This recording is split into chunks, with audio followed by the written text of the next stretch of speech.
Hi friends, and welcome to the Art Center of Coastal Carolina's Cyber Galore. I'm Miss Alana. And I'm Jasper, and we're so glad you can follow along in today's lesson. In each one of these lessons, we'll be learning about an influential artist while learning about another subject. Today, we're going to learn about art and math with Wassily Kandinsky. Kandinsky was born in Moscow, Russia in 1866 to very wealthy parents. He was quite bright, playing the cello with ease by the time he was 8 and became a law professor by the time he was 26.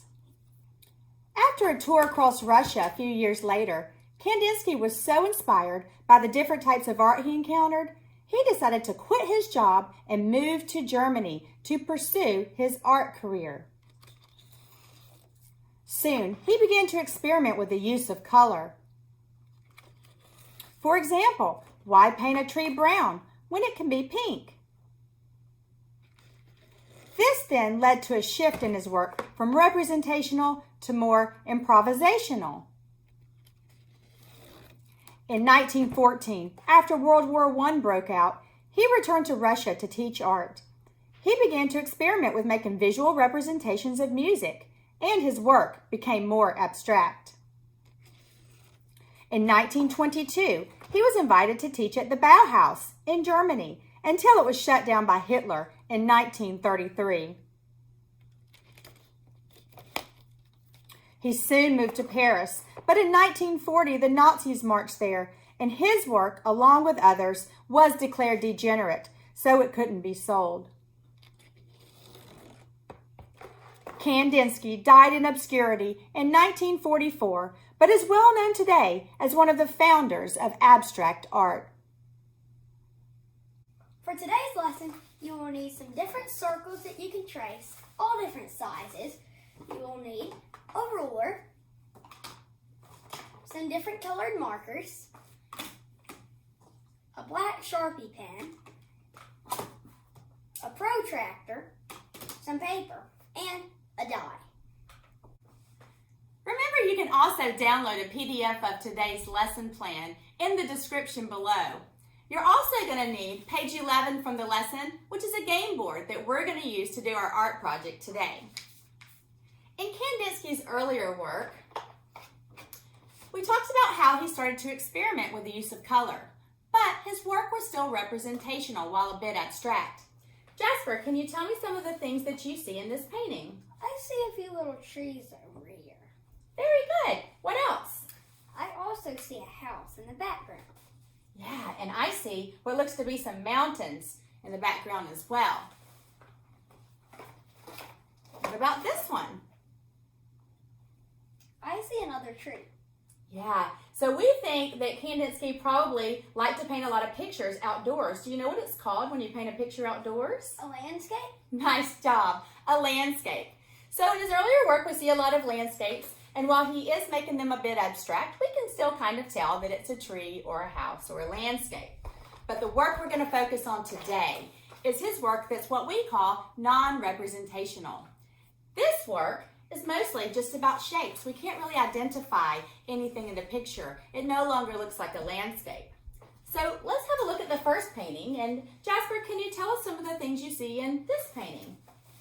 I definitely see lots of shapes. I see lots of little circles. Okay, great. Here and down here. I see some semicircles. Yes. And just lots of shapes. I'm not sure about this, but maybe he could have been trying to make a little house here. Like, that would be like the base, that could be the roof, and this could be the window and the TV inside. Good eye, it might have been. We definitely saw a change in his work where it kind of transitioned into the non-objective. You could even potentially see that this could be sort of a sky here in the top if you use your imagination, right? Well done. So again, we're seeing mostly lots of use of geometric shapes. We see some trapezoids and some squares and circles and semicircles, as Jasper noted. And when he gets to this phase in his art, it's mostly about geometry. So we're going to have a look at some different types of lines and angles that we might be able to identify in some of his work. Let's have a look at another painting. which he uses lots of geometric shapes. Now, in this painting, we see lots of types of lines and angles. So before we play our game, we're going to need to know how to recognize different types of lines and angles. In your printout, you also have these sheets, which tell you the different types of lines and angles. But I've got it here on our anchor chart behind us. So I'll put it here so that you can see it. Let's review some of them before we get started. Let's start with lines. A line is a straight set of points that extend in opposite directions. So we'll recognize a line because we'll see two little arrows at each end. A ray, on the other hand, has one end point, which looks like a dot, and then it will extend infinitely in the other direction with a little arrow again at the end. Jasper, can you think of anything in the real world that has a ray? I think the sun has a ray. Is that correct? It does. Well done. So the sun has rays, right? They start at the sun, but then they radiate out infinitely. Good job. A line segment is a part of a line between two endpoints. So like at school when your teacher says, stand in a straight line, she really means stand in a straight line segment, right? Because there's a beginning and an end, a line leader and someone at the end of the line. Parallel lines are two lines that never cross each other. They run right along each side of each other infinitely. Can you think of anything in the real world that has parallel lines? An iPad? Yeah, an iPad. It actually has two sets of parallel lines, doesn't it? Perpendicular lines are two lines that cross and form four right angles. So one line will go exactly one direction and the other will go exactly the other direction. This would be kind of like window panes in a window. And intersecting lines are two lines that cross at a single point, like an X. They don't have to make 90-degree angles. Speaking of angles, one of the materials that Jasper asked you to have prepared today, if you've got one on hand, is a, what's this called? Protractor. A protractor, very good. So a protractor is a tool that we can use to measure angles. We can measure those angles and then determine which one of these four categories they fall into. The first one is a right angle. A right angle is called a 90-degree angle. It goes straight up and down.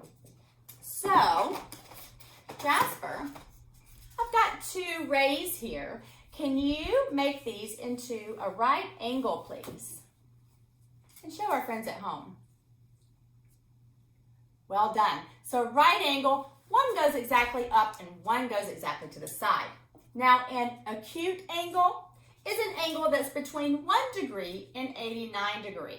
So it's smaller than a right angle. Can you show us an example of an acute angle? Well done. Now, an obtuse angle is the opposite of acute. Obtuse, you're going to go to your 90 degrees and you're going to get even larger. So it's wider. It's anything between 91 degrees and 179 degrees down here. Jasper, can you show us an example of an obtuse angle? Yes. Finally, the last one is called a straight angle. Now, a straight angle is 180 degrees, so it goes completely back to the other side. So one ray goes in one direction and one ray goes in the other direction. Can you show us that? Yes, very good. So we call that a straight angle. You have all of these in your printout as well. Now, for today's art lesson, as I mentioned, we're going to play a little game. Let's see if we can identify some different shapes of lines and angles in Kandinsky's work first. Now, if I have, Jasper, I'm going to find an angle and I want you to tell me what kind you think it is. What about this one? That looks like an obtuse angle. A little bit obtuse? Very, very tiny bit obtuse. I think you're right. Just slightly more than 90 degrees. What about this angle that we find here? I think that's an acute angle. Yeah, that does look acute, doesn't it? What about this one? That one's also acute. Acute. And what about this one? That looks a tiny, tiny bit obtuse. A little bit obtuse. Do you see any examples of a right angle anywhere? I see one over here. Yeah, at the edge of the painting, there are several sets of right angles. Good eye. So for today, we're going to do a combination of these geometric shapes like circles and triangles and some different types of lines and angles. Again, you're going to need the game board that you can print out from your PDF lesson there. If you don't have it, we're going to let you play along with Jasper's game board.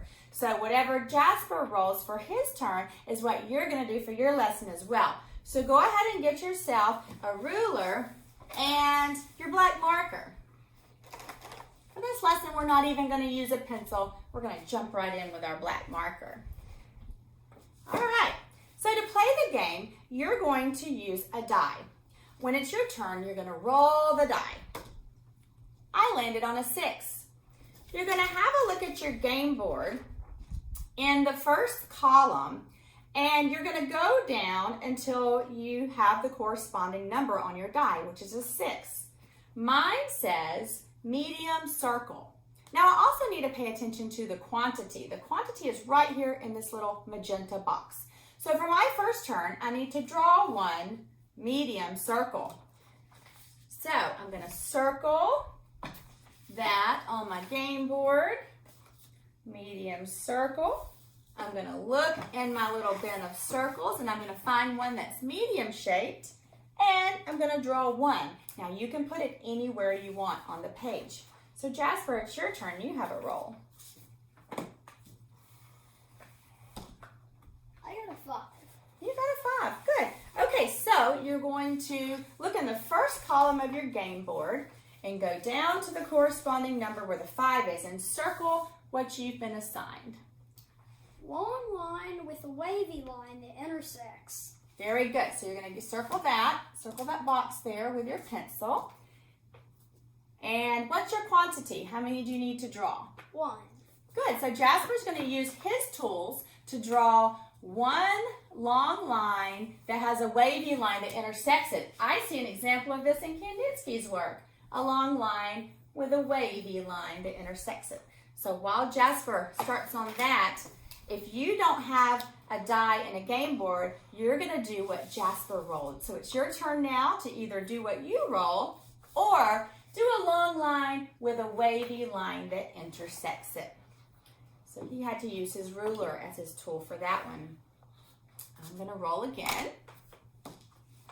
And I got a 5. So I need to draw how many? 3. I'm going to draw 3 rays for my turn. And again, I can check my chart and I can see that a ray is a line that has one endpoint and it goes in the other direction unending. So I'm going to have a dot at one end, a little point, and then I'm going to have an arrow at the other end, and I have to make 3 of those in my picture. It doesn't tell me how long, so I can make them long or short, anywhere on the page I want.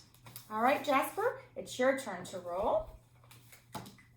I got a 4. All right, so circle what your selection is and tell us what your assignment is. I got line segments. And how many do you have to make? 3. Can you look at the chart and tell us what a line segment is? A line segment is a part of a line between 2 endpoints. Very good. So yours are going to need to have dots or endpoints at both ends. So let's use your ruler to make 3 line segments, anywhere you want. I have a lot of lines. You do. At the very end, we'll have a little bit of free time to add anything you didn't get a chance to add now, so no worries. It's my turn to roll for number 3, and I rolled a 2. So in the third column, I'm going to circle what corresponds with the 2, and that is acute angles. And my quantity is 2, so I have to draw 2 acute angles. So I can do that now, anywhere I want, 2 acute angles. Now it's okay if some of your lines or angles start to overlap one another as you fill in your space. It actually kind of will create a little bit of interest and will give us some extra places to color when it's time to color a picture in the end. So there's one acute angle. Now I'm going to make another. And Jasper, you can go ahead and roll for your third turn while I make my 3. I got a 6. Acute angles. All right. So what is your assignment? I have Quantity? to draw 2 obtuse angles. 2 obtuse angles. So again, if you're following along with Jasper, it's your turn to draw 2 obtuse angles. Remember, an obtuse angle is larger than 90 degrees. Now you can just use your ruler to do that, or if you would like, you can even double check your work with your protractor. So Jasper, you get started drawing your angles here, and yours are obtuse and mine are acute. I've got 2 of them here. I'm just going to make 1 more. Maybe I'm going to turn my paper so I get some variety here. All right, so I've got 3, 1, 2, 3 acute angles. Now it's my turn to roll for number 4.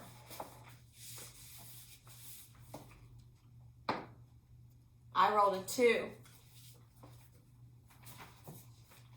So I have to draw 2 circles that have 2 line segments that intersect each. So I'm going to start with my 2 circles. And then each one has to have 2 line segments that are going to intersect them. So I need to go back into the bin and find some more circles. Jasper, it's your turn to roll for number 4. I got a 2. I have to draw Oh, you got the same thing I got. circles that have 2 line segments that intersect each. Very good. So pick 2 circles. These can be the same or different. Again, if you're following along with Jasper, you're going to start with 2 circles of any size that you want. And then each one of the circles has to have 2 line segments. So I'm going to use my ruler for that. The line segments are going to have little dots or points at the end, right? And then on my other circle, I have to do the same thing. I have to make 2 line segments with dots at the end.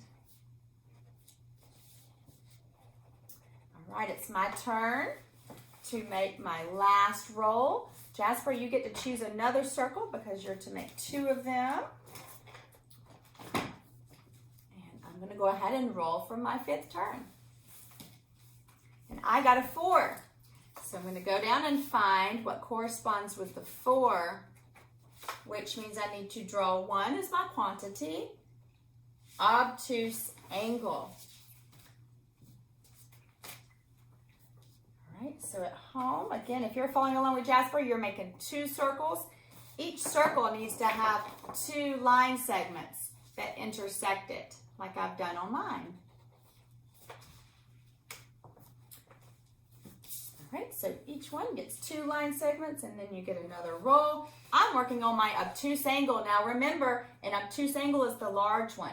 It's 91 degrees to 179 degrees. So my obtuse angle needs to be large.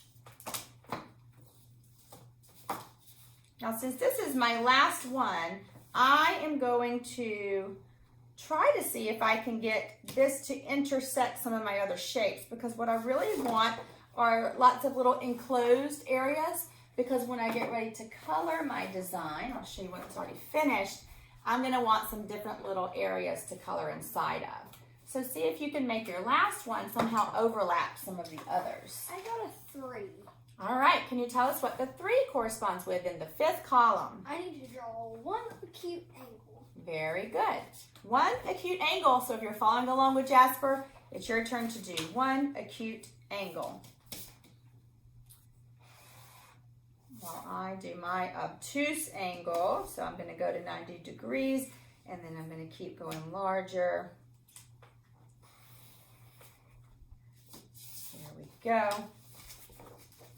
Here I've got my obtuse angle. That is about there.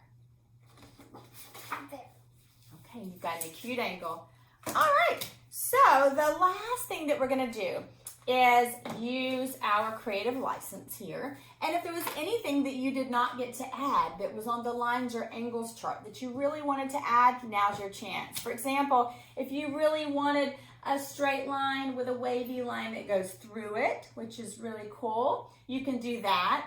If you really want to get this very geometric checkerboard design here, I think that really adds a lot. It's going to create a lot of smaller spaces. So what I'm going to do on mine is I am going to take my obtuse angle where I've got some extra white space, and I'm going to draw some more little line segments that are going to come off of it. And then I am going to make some that are perpendicular, so they're going to cross over them. So I've got these here. Now I'm going to make some go in this direction that are perpendicular. That's really going to break that space up into that checkerboard pattern that I see in Kandinsky's painting. And then I'm going to have lots of little squares that I can color in a variety of colors. So you could make a checkerboard. If you didn't get a chance to add any circles, you might want to do that now. Or if you wanted concentric circles, which were on the column 1, the third one down. If you want to add some concentric circles, that means a circle inside of a circle. And we see a really good example of the concentric circles here in the corner of the painting. We also see some here. So if you want to put a smaller circle inside of one of your larger circles, that will give you some more spaces to color inside of too. So I think I'm going to do that on one of my larger circles here. I'm going to go back and add. Now, if you're a grown-up following along at home with a student, what's really cool about this lesson is that you can go back and take the chart that has the 5 circles, the game board, and compare it with your student's artwork. And this is now an assessment tool so that you can grade the work. So did I, would be your self-assessment, did I draw one medium circle? And then you check your work to make sure you did. Did I draw 3 rays? And then you check your work. So you can trade with a friend or a sibling and check each other's work, or you could have a grown-up check it for you. So once you have added any last few details, I have some negative space here that I don't really care for. So I think I'm going to draw some of these semicircle shapes that I see. I'm going to start off with something round, and I'm just going to add in a couple of pieces of a circle, not the whole thing, but just to give some interest there. And then I'm going to make some lines that will go through it that will intersect it, yes, and that is going to also give me some more little spaces that I can play around with. Look, looks almost like teeth. Look, it's like the Cheshire Cat. All right, Jasper, did you add some extra shapes to yours? I'm just finishing up my last little circle. All right, good. So it looks like you've put a circle inside of a circle. Did you make concentric circles in yours? Yes. Yeah, and then you've also got some little lines that go perpendicular. I like that. I might do that to mine too. So he's drawn some little lines that come out of little line segments that come between the 2 concentric circles that will make some extra spaces in there. Again, we want some spaces that we can color in. So by having lines and shapes intersect one another, that creates those spaces for us to have plenty of room when it's time to color.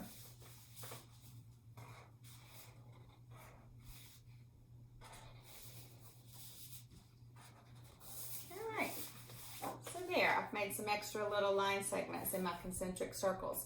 So I think I've filled my space. I've got plenty of spots that I can color in. So the last thing that we're going to do is put our finishing touches on these, and then you're going to get out your coloring tools. Now you can use markers, crayons, or colored pencils, whatever you have access to there. We're going to use a combination of some markers and some colored pencils. I really like colored pencils because they allow you to add some value to your work. Value, we learned about in another lesson, is when a shade gets lighter or darker. Jasper, do you remember how we can make different values with one colored pencil? Can you tell the audience at home what we might be able to do with that? By using one colored pencil, if you push down really hard, it could be a dark color. If you push down light, it could be a light color. Excellent. We notice these kind of halos around some of the shapes that Kandinsky has included. Here we have a yellow circle, but the exterior of it is light blue that kind of fades into light purple, and you can really achieve that with a crayon or a colored pencil by varying the pressure, how soft and how hard you press down to change the value. I also like the boldness of some of these areas, and you can best achieve that with a marker. So we're going to use a combination of our colored pencils and our markers so that we can get a combination of bold colors and some different value. Again, your job now is going to be to color in every little space that is enclosed. And if you want to add any of these little halos around an object or shape, you can do that as well. We're going to get started coloring ours, and I want you to do the same at home, and we'll check back in with you here in a few minutes. Now that we've had a chance to color in all of our shapes, now we're going to do the assessment. All right, so we're going to take our game board, and Jasper, you take your pointer, and we're going to show the audience your art here. Beautiful. And you're going to show me all of the things that you were supposed to include. So you take the pointer, and I'm going to tell you what you need to show me. So can you show me one long line with a wavy line that intersects it? I need two of them. Very good. So you added another one at the end. So you have at least one. So you get a check. All right. Can you show me 3 line segments in your work? Remember, a line segment has a part of a line between 2 endpoints. Here, here, and here. Good job. Now, can you show me 2 obtuse angles in your art? Here and here. You get a check. What about 2 circles that have 2 line segments that intersect each? Here and here. Yes. And finally, 1 acute angle. Here. Great job. Jasper gets a 100 on his art. Hopefully you've done the same. Now the last thing that we have to do is take a marker and sign our artist's signature in the corner. Always like to do that. And finally, I want you to think about, what will you call your composition? Thank you for following along with us today. We hope you enjoyed the lesson. Remember, you can always download a PDF of the whole lesson with all of the handouts in the comments section below. Thanks for coming. Bye-bye. Bye.